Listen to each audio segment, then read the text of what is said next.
France, যুক্তরাজ্য ও কানাডার পর এবার ফিলিস্তিনকে স্বাধীন রাষ্ট্র হিসেবে স্বীকৃতি দেওয়ার সিদ্ধান্ত নিয়েছে অস্ট্রেলিয়া।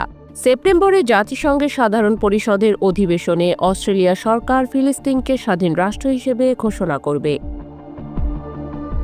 এ সিদ্ধান্ত মধ্যপ্রাচ্যের দ্বিরাষ্ট্রীয় সমাধানকে এগিয়ে নিয়ে যাওয়ার জন্য নেওয়া হয়েছে বলে জানিয়েছেন অস্ট্রেলিয়ার প্রধানমন্ত্রী অ্যান্থনি অ্যালবানিজ। সোমবার প্রধানমন্ত্রী অ্যান্থনি অ্যালবানিজ এক সাংবাদিক সম্মেলনে ঘোষণা করেন, এই সিদ্ধান্ত ক্যাবিনেট মিটিংয়ের পর নেওয়া হয়েছে এবং এতে শর্ত রয়েছে ইসরায়েলের নিরাপত্তা নিশ্চিত করা, হামাসকে গাজা নিয়ন্ত্রণ ত্যাগ করা এবং ফিলিস্তিন কর্তৃপক্ষের সংস্কার। প্রধানমন্ত্রী অ্যালবানিজ বলেছেন, দ্বিরাষ্ট্রীয় সমাধানই মধ্যপ্রাচ্যের সহিংসতার চক্র ভাঙার এবং গাজায় সংঘাত, কষ্ট এবং অনাহারের অবসান ঘটানোর সেরা আশা। এই ঘোষণা অস্ট্রেলিয়ার পররাষ্ট্রমন্ত্রী পেনি ওং এর ওয়েবসাইটেও প্রকাশিত হয়েছে। সেখানে বলা হয়েছে এটি শান্তি প্রক্রিয়ায় অবদান রাখবে।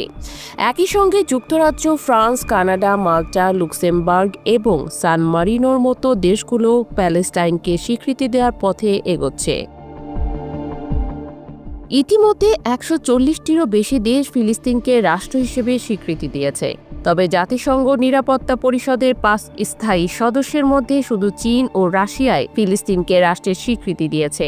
আগামী সেপ্টেম্বরে ফ্রান্স ও যুক্তরাজ্য স্বীকৃতি দিলে বাকি থাকবে যুক্তরাষ্ট্র। এখন দেখার অপেক্ষা ফিলিস্তিনি শান্তির পথে যুক্তরাষ্ট্র গলার কাটা হয়ে বিঁধবে কিনা। যদিও এর আগে গাজার সম্পূর্ণ দখল নেতানিয়াহু করবেন কিনা সেই বল ইসরায়েলের কোর্টে দিয়ে রেখেছেন মার্কিন প্রেসিডেন্ট ডোনাল্ড ট্রাম্প।